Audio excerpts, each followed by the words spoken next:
When I returned from the war, I thought I'd come home to open arms and joyful tears. But instead, my own children looked at me like a stranger, and my wife turned me into a threat.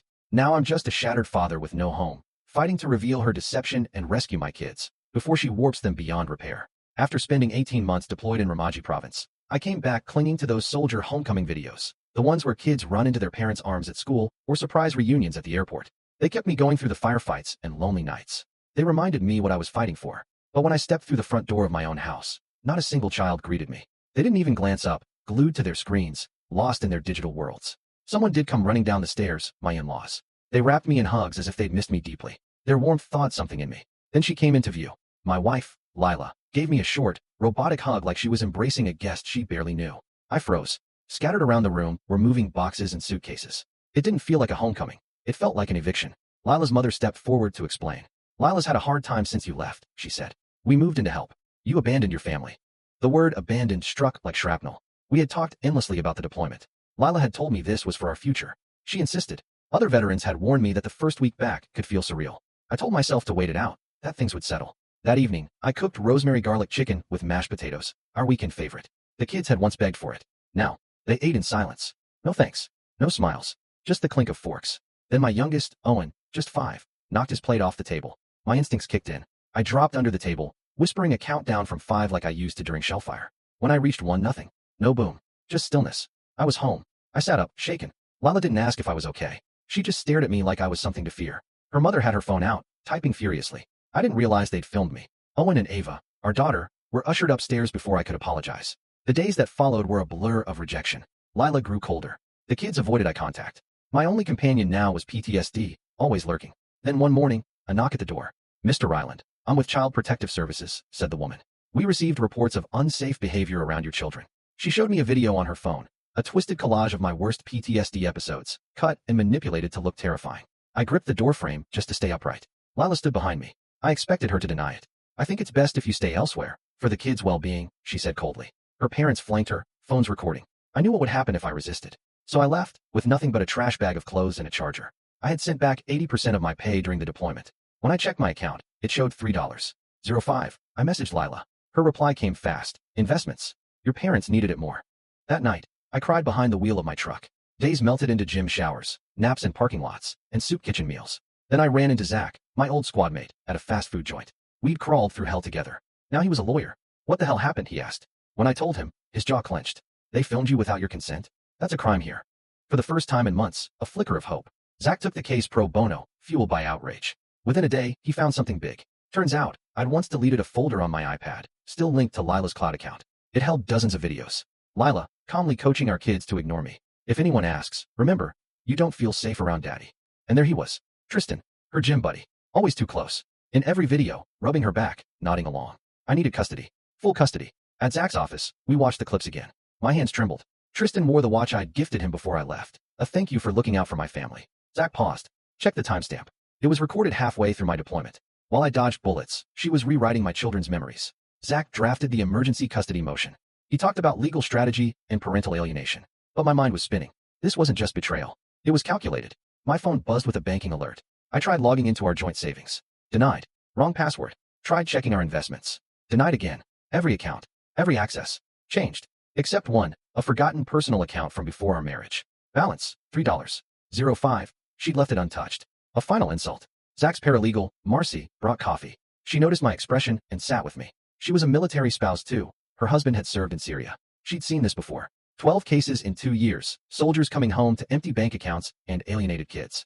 The next morning, I drove past Rivergate Elementary, just to catch a glimpse of Ava, to know she was okay. Lila must have been watching. Minutes later, a patrol car pulled up behind my truck. The officer was kind, but said Lila had labeled me a danger. I had to leave. That day, I met with my VA therapist, Dr. Harlan. He'd managed my treatment since I came back. He documented everything. No history of violence, no signs of danger. Just a veteran readjusting, like so many before. He handed Zach the report, a key document to tear down Lila's claims. 2 days later, a restraining order arrived. Lila had edited the dinner video, cutting out Owen's accident, showing only me diving under the table. The judge issued a temporary order without even hearing my version. Standard process, they said. Now I couldn't come within 500 feet of my own home. Zach's investigation revealed worse. My military benefits, life insurance, medical coverage, had been rerouted. Lila named herself sole beneficiary while I was overseas. I remembered signing the forms, trusting her with everything. Tristan had moved into my house. Zach's investigator confirmed it. The man I trusted, who swore to look out for my family, was now sleeping in my bed, wearing my clothes, lifting weights in my garage, wearing my watch. One night, I fell asleep in my truck behind a gas station. Pastor Reynolds from the local church found me. He offered me a room in the basement. No questions, just kindness. He became an unexpected ally, quietly documenting my state. Sober, calm, struggling, but not dangerous. He even let me volunteer at the food pantry. It gave me a sense of worth again. That peace shattered with an email from Ava's school. Her teacher said she told classmates that I scared her. The exact words from Lila's coaching videos. Zach dug deeper into the deleted folder. In one video, Lila rehearsed lines with the kids. Daddy scares me. I don't feel safe. He gets angry. Ava stumbled over the sentences. Lila corrected her. The video was 6 months into my deployment, while I filmed bedtime stories from a sandstorm bunker on the other side of the world. One evening, I drove past my old house, keeping just outside the 500-foot zone. From the road, I saw the windows. Every family photo was gone. The flag was no longer flying. I'd proudly hung before leaving had been replaced by Derek's gym banner. Every trace of my military service, erased. Rachel helped connect me with another military spouse, Melissa. She revealed that Caroline had joined a group online nearly 8 months ago, Military Spouse Survivors, a forum for women claiming abuse from their partners in uniform. Caroline had been crafting a false narrative even before I left, telling people I was dangerous while I was deployed thousands of miles away, with no way to defend myself. Jake subpoenaed more records. There were large transfers from our joint account, starting 7 months into my deployment, funneled into Derek's fitness business, labeled as childcare expenses. Thousands of dollars I had earned in a combat zone, meant for my family, had gone into funding Caroline's new life. My parents finally picked up my call after months of silence. They were confused. Caroline had told them I cut contact due to classified operations. She'd been blocking my letters, screening my calls. They thought I'd abandoned them, too. A CPS worker met me off the record at a local cafe. She admitted the case seemed suspicious, but said her supervisor insisted on a full investigation. Caroline's parents had connections. They'd filed multiple reports. The agency had no choice but to act, even when the allegations lacked substance. Then a friend sent me screenshots from Caroline's social media. Family photos posted 3 months earlier. Only now, Derek had been photoshopped into them. In my place. Posted while I was deployed deep in enemy territory. Birthday parties for my kids. Christmas mornings I never got to witness. Easter egg hunts in the backyard. All with Tristan playing father while I was risking my life in Ramogi province. Colonel Ashford, my unit commander, provided a character reference that cut through the lies. He confirmed I'd volunteered for extra missions. Every hazardous patrol, every high-risk convoy. Not for glory, but for the hazard pay. More money meant more security for Lila and the kids. The colonel had the mission logs to prove it. Then came another wound, almost as deep as Lila's betrayal. My brother called. He had believed her. Lila had been feeding him a steady diet of lies, stories about my supposed rage, threats I'd never made, breakdowns that never happened. He sided with her. Another piece of my world, shattered. The school counselor filed a troubling report. Owen had drawn 2 daddies in art class. One in black crayon labeled mean. One in bright colors labeled nice. The psychological damage was taking root. Zach uncovered Tristan's history. A domestic violence charge from a few years back. Discharged from the Marines for behavior violations. And Lila knew. She chose him anyway. Maybe that was part of her calculation. Choose someone with a troubled past to make me look worse by comparison. Someone she could manipulate. This was deeper than betrayal. It was a campaign. Finding only $3.05 in that forgotten account still haunted me. That she called the cops just because I wanted to see Ava at school? Unforgivable. And that edited video, just me reacting to Owen dropping his plate. Used as evidence of instability? But then Zach got counseling records from my unit chaplain. Every session during deployment documented how I missed my family. How I counted down the days to see them. How those soldier reunion videos fueled my resolve. None of it matched Lila's abandonment narrative. Then she scheduled my first supervised visit, 40 miles away, in a center with security scanners, observation windows, and locked doors. Like I was some criminal. Setting the stage for fear before the visit even began. Zach later discovered something chilling. Hours of footage on my in-laws' phones. They'd been recording me nonstop since I got back. Waiting for a moment, any moment, of distress or frustration. Twisting human reactions into evidence of instability. Dr. Harlan warned me during our session. The stress of this custody war could worsen my PTSD. And that was likely what Lila hoped for. Push hard enough. Cause enough pain. Maybe I'd finally break. Give her the footage she was trying to fabricate. The visitation center felt like a prison. Ava entered holding the supervisor's hand. Not mine. Owen hid behind her legs, eyeing me like a stranger. The supervisor jotted notes constantly. I knelt down, holding toy trucks I'd bought. Owen stepped forward, then hesitated, waiting for permission. She nodded. He took the truck, but stayed distant. Ava stood stiff against the wall, arms crossed. The same way Lila used to when she was furious. I tried everything. Building block towers. Reading their favorite books. Telling silly jokes. Every effort was met with silence or one-word replies. The supervisor never stopped writing. When Owen accidentally called me Tristan, then corrected himself, she scribbled frantically. Ava asked 3 times when mommy was coming back. All noted. All twisted.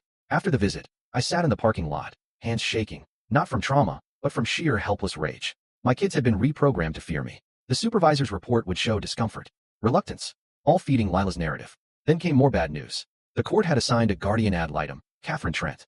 Zach's investigator found out she was Tristan's cousin. She'd changed her last name after marriage, but the connection was real. We couldn't prove bias. Not yet. Another slanted piece on a tilted board. Then Lila launched her next wave. Church members started to avoid me. Whispers during service. Cold stares. Pastor Reynolds pulled me aside. Lila had been spreading rumors that I'd threatened her, that she feared for her life. Some families had even expressed concern about me living on church property. Pastor Reynolds stood by me, but I saw the burden he carried. In my next therapy session, Dr. Harlan delivered another gut punch. Someone had accessed my VA records using an old power of attorney, one I'd given Lila before deploying. She now had every detail of my treatment, every vulnerable note, every medication adjustment, every session where I had tried to heal. She turned my therapy into ammunition. Then I saw Tristan's latest post. A zoo trip, with my kids. Ava on his shoulders. Owen wearing a shirt that read, Daddy's Gym Buddy. The comments overflowed with praise. Friends calling him a great stepdad. How stable the kids finally seemed. While I was cast as the monster, Maria demanded a psychological evaluation. The court assigned Dr. Catherine Bell, and from the first minute, it was clear, her questions were skewed. How often do I feel angry? Had I ever thought violently? Did loud noises set me off? All shaped to confirm Lila's story. I answered honestly, stayed composed, but I saw Dr. Bell checking boxes on a form I never got to see. Meanwhile, Zach had a breakthrough. A financial trail showed Lila started sending money to Tristan's gym business 3 months into my deployment. The same month their CrossFit chats began. She met him there, started the affair, funded it using my combat pay. Thousands meant for my kids, used to bankroll their affair. My sister finally called. She believed Lila's lies. That I wasn't overseas at all. That I'd been in a psychiatric hold. Lila had sent emails from a spoofed account, saying I didn't want contact. My family had spent 18 months thinking I'd vanished in a mental illness. The scale of manipulation was staggering. During the second supervised visit, Owen asked when Tristan was coming. The supervisor noted his confusion over who his father was. Ava didn't interact at all. She spent the entire hour drawing. Her picture had 2 houses. One colorful, full of smiling people. The other, dark and empty, with one figure outside the door. The supervisor photographed it, filed it away. Another brick in Lila's legal fortress. Then Lila filed for increased child support, claiming that Tristan was acting as caretaker, raising the children while I, their real father, was shackled by a false narrative. Lila's attorney argued that since Tristan was providing daily care while I was confined to supervised visits, I should pay to support him. The same man sleeping in my bed and living off my combat pay now expected me to bankroll his lifestyle through child support. Word of my situation reached my unit. Within days, a GoFundMe appeared, shared by brothers I'd fought beside. The comments flooded in from fellow soldiers who had faced similar betrayal. But not all the attention was supportive. Lila's allies accused me of using military connections to harass a single mother. Then came another gut punch. My mother called. And she believed Lila. She'd bought into the story about psychiatric holds, fabricated rage, invented threats. Lila had been feeding her lies for months. Now my mother believed I was dangerous. Another lifeline severed. The third supervised visit brought a terrifying moment. A car backfired in the parking lot, and my body dropped behind a bench before I even registered the sound. Instinct. Nothing more. The supervisor quickly moved the kids away while I struggled to regain composure. Within hours, Lila's lawyer filed an emergency motion, claiming unpredictable behavior in front of the children. Zach found Tristan's military discharge papers. Conduct unbecoming. He'd been involved with a superior officer's wife. A pattern of targeting military families. His war stories? Lies. He never saw combat. Never served with honor. But Lila knew. She chose him knowing this. I started court-ordered anger management. Not because I needed it, because the court demanded it. The facilitator, a fellow veteran, saw right through it. Half the men in the class were like me. Fathers falsely accused, fighting fabricated narratives. Emma's teacher reached out through Pastor Reynolds. Mrs. Catherine O'Brien, a military widow, had noticed inconsistencies in Emma's stories. The timelines didn't line up. The words seemed rehearsed. She began documenting. A potential witness, if she was brave enough to face Lila's retaliation. Then Zach's audit revealed even more devastation. Lila had emptied the college funds. Accounts I'd been building since the day they were born. 18 years for Ava, 5 for Owen, gone. Transferred to accounts I couldn't access. Their futures erased for her present comfort. Then Lila turned her sights on the church. She threatened to report them for harboring an unstable veteran. Claimed the food bank supported dangerous behavior. Some board members suggested I find other housing. Pastor Reynolds faced a crossroads. Support the truth or protect his congregation. He chose me. He handed Zach months of security footage. Calm interactions. Stable behavior. Me helping distribute food. Teaching Sunday school before Lila's smear campaign began. Real evidence of who I was, not who she claimed. I began recording everything. Every conversation. Every phone call. During a discussion about visitation, Lila slipped. She admitted she'd been preparing the kids, coaching them on what to say. I recorded her. Zach wasn't sure it would be admissible, but it was a start. Volunteering at the veterans shelter became my purpose. It gave me structure. It gave me witnesses. The director, Robert Ashford, was a retired family court judge. He'd seen this pattern too many times. Military fathers systematically alienated. He offered to testify on my behalf. A second psychological evaluation was ordered, this time with Dr. Burt Kaufman, an expert in combat-related PTSD. His assessment was thorough and fair. His report concluded, my symptoms were normal. No threat to the children. Sound coping strategies. Stable reintegration outside the family crisis. His professional findings contradicted the earlier biased evaluation. Then Zach received a call from Tristan's ex-wife. She'd seen photos of him with my kids online. She knew the pattern. He'd done the same to her husband, targeted her during deployment. Her ex lost custody, lost his military career. Now he lived on the streets. She agreed to testify.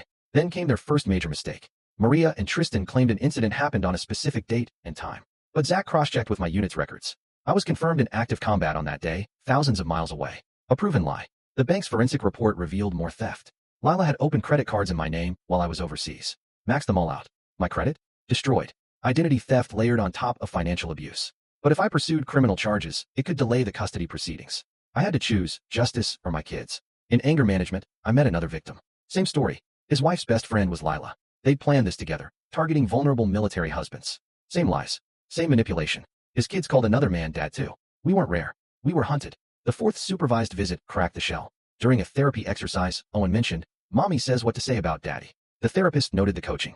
Ava added, Mommy said Daddy would hurt us if we hugged him. The programming was fracturing. Then my old deployment buddy contacted me. He'd saved our video calls. Dozens of clips of me talking to photos of Ava and Owen, kissing their pictures before missions, crying alone after raids. Footage of a father aching for his children from a desert half a world away. Then Lila's sister reached out. She'd seen Tristan at family events, heard his inappropriate remarks to her teenage daughter. Lila dismissed it as jealousy, but her sister saved everything. Texts, emails, proof that Lila knew about Tristan's predatory behavior and ignored it. Then CPS's focus shifted. Ava's teacher reported bruising after a weekend at Lila's. Defensive marks on her arms. CPS had to investigate. Lila deflected immediately, claimed the stress I caused had made Tristan grab too hard. Blamed me, even from hundreds of miles away. During the next visit, Owen whispered to the supervisor, I'm not allowed to love both daddies. My heart broke, but the cracks in her wall were beginning to show. The emotional abuse was now documented in real time. A 5-year-old, Owen, forced to choose between two realities, programmed to reject his father. The visitation supervisor, a mandated reporter, had no choice but to file concerns about emotional manipulation. I couldn't say a word about the investigation into Tristan. Anything I said could be spun as jealousy, bitterness, or harassment. So I stayed silent while Lila ramped up her public attacks. My restraint wasn't weakness, it was protection for my kids. But signs of truth began to leak. Owen accidentally told the therapist that Mommy makes us practice what to say about Daddy. It was a breakthrough. Then Lila's own sister stepped forward, revealing Tristan's inappropriate behavior with her teenage daughter. This wasn't just personal, it was dangerous. Every part of me wanted to fight back, but I knew any misstep could cost me everything. Then came a financial revelation that nearly broke me. Lila had filed a false death claim with my life insurance provider, declared me deceased while I was in active duty, and collected $400,000. Her parents signed as witnesses to my death. They were now implicated in the fraud. The criminality wasn't just personal. It was a coordinated operation. Then came the breaking point for Tristan. He was arrested during a violent altercation at his gym. The victim? Another military spouse. It confirmed a pattern. Still, Lila twisted it, claimed I orchestrated the incident using my military contacts. The judge, cautious but alert, couldn't dismiss the claim outright. But then Zach's team uncovered the full story. Lila had done this before. Her first husband, also military, deployed 5 years earlier. She'd run the same playbook. He lost custody, lost his career, ended up homeless. I wasn't her first target, just her most lucrative. I had to choose. Pursue criminal charges for identity theft, fraud, and insurance deception, which could drag custody out for years, or focus solely on rescuing my children. Zach advised the latter. Justice could come later. My kids couldn't wait. Lila retaliated immediately. She accused me of threatening her during a visit. The security footage for that exact window? Conveniently corrupted. Another accusation stood unchallenged. Another mark against me. But then, a breakthrough. The judge granted me unsupervised visitation. Lila appealed within hours, citing new evidence. Owen had nightmares. Normal for a 5-year-old, but she twisted it into signs of trauma after seeing me. The appeal delayed visitation again, and she used that time strategically. More coaching, more conditioning. By the time I'd see them again, they'd be further alienated. This was psychological warfare. My mental health faltered. Lila knew exactly how to apply pressure. Every professional who supported me faced retaliation. Dr. Kaufman was bombarded with ethics complaints. Mrs. O'Brien received threats at school. Pastor Reynolds took daily calls accusing him of harboring a dangerous man. Lila's parents filed formal complaints against every ally. The message was clear. Supporting me came with a cost. But the veteran community fought back. Soldiers shared my story. Donations poured in for legal support. Fellow vets offered character testimonies. Lila spun it as intimidation by unstable war buddies. Every bit of help became twisted into evidence against me. Family court statistics were grim. Fathers rarely won, even with proof of alienation, even with coaching videos. Zach said we were gathering overwhelming evidence. But would it be enough? Then I made a desperate move. I accessed the home security system using old military skills, downloaded footage showing Tristan's true behavior, verbal abuse, rough handling, anger when Lila wasn't around. I knew it was a violation of the restraining order, but I couldn't stay quiet. One clip showed Tristan screaming at Owen for spilling juice. Another, him shoving Ava when she talked back. Lila wasn't home. My children were being hurt while I was banned from seeing them. Jake found precedent. Emergency exceptions for child protection. Risky, but worth it. We prepared the footage carefully. I knew I could face jail time, but my kids needed protection. That wasn't a choice, it was duty. Lila's first ex-husband agreed to testify. A broken man, willing to share his story. The same pattern, the same destruction. Living proof of where my path would lead if I failed. Then the school released performance reports. Ava's grades had dropped. Owen was acting out. The stress of the custody war was destroying them. The school psychologist filed a formal concern. Despite knowing what it would bring, she chose to speak. Her report outlined clear signs of emotional harm and educational neglect. Then Owen slipped again, this time with his teacher. He said, "Mommy tells us what to say about Daddy." The teacher documented the conversation. Another mandated report. More evidence of psychological manipulation. I accepted a plea deal on the restraining order violation. A misdemeanor, in exchange for introducing the footage. Jake navigated the legal tightrope. We framed it for what it was, protecting children, not stalking. Lila used it anyway. Emergency motion, declaring me a criminal. Harasser, violent. My protective instincts buried under courtroom jargon. Tristan made bail. Walked right back into my former home. Despite the footage. Despite the active investigation. The system moved slowly. Too slowly. Justice delayed. And my children still trapped. The final custody hearing was scheduled. Lila arrived with her army. Fabricated reports, a biased guardian, and a courtroom prepared to see me as a threat. But Zach had built our final case. Veterans packed the benches. Teachers, therapists, and specialists ready to testify. Every file organized. Every witness prepped. The fraud. The coaching. The abuse. Would it be enough? The night before, I slept in the church basement, praying to a God I barely believed in anymore. Not for vengeance. Just for my kids. Just to be their father again. Justice for the crimes, insurance fraud, identity theft, credit abuse, would come later. Right now, the battle was for their safety. Their future.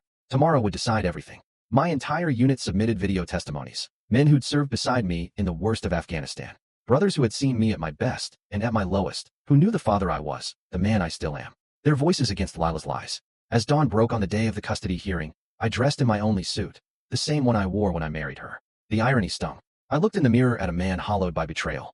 Thinner, grayer, hardened, but still a father. Still standing. Jake met me at the courthouse steps for one final review. Stay calm. Let the evidence speak.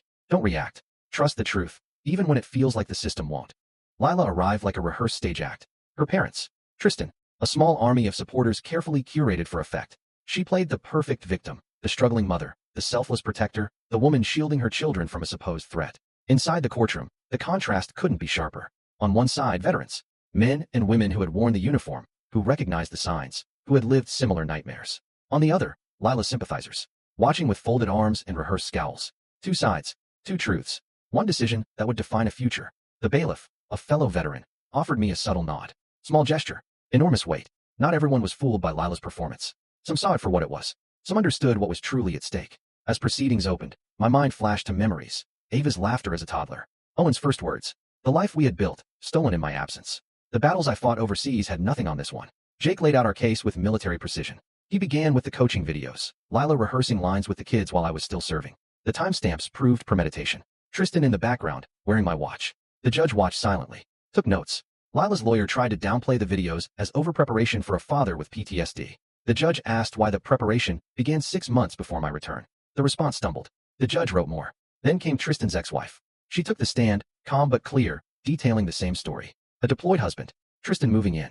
The children turned against their father. Bank accounts emptied. Her ex-husband had lost everything. The timelines matched. Next, Lila's first ex-husband. His voice trembled as he described the slow theft of his children. False reports. Isolation. Homelessness. The judge studied him closely, comparing his fall with my fight. Then came the financials. Our forensic accountant presented damning evidence. My combat pay funneled into Tristan's gym. College funds emptied. Credit fraud. A false insurance claim declaring me dead. The numbers were sickening. $400,000 in insurance. 18 years of savings, all gone. Ava's teacher testified about the bruising. The behavioral regression. The lines Ava repeated. Lines too practiced to be spontaneous. She had kept records, despite harassment. The judge examined them carefully. The school psychologist followed, confirming signs of parental alienation, psychological trauma. Owen unable to express love for both parents. Ava parroting phrases drilled into her. Grades declining. Social anxiety mounting. Real damage. Dr. Kaufman presented his findings. My PTSD was manageable. No signs of aggression. The dinner table incident was a normal startle reflex, not evidence of instability. He compared my behavior to the coaching. One was reactionary, the other intentional harm. Pastor Reynolds submitted security footage, months of me serving the church, volunteering, teaching, never once exhibiting aggression. Then my unit commander appeared via video. He spoke of my devotion, the extra missions for hazard pay, the bedtime calls from bunkers, the photo of my kids taped inside my helmet. A soldier fighting for his family, not from them. Then Zach introduced Tristan's arrest record. Domestic violence. Conduct unbecoming.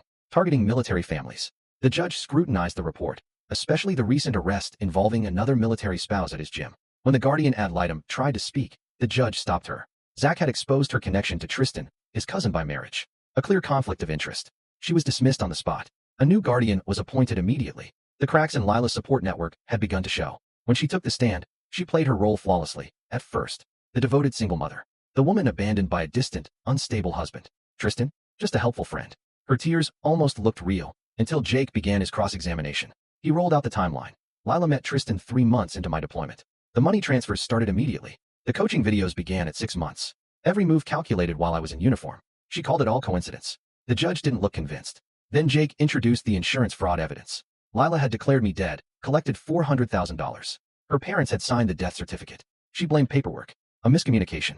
The judge's eyes narrowed. Then came the recorded admission. Lila's voice, coaching our children before visits. Telling them what to say. She claimed it was edited. Misinterpreted. But the court had heard it. During recess, Tristan vanished.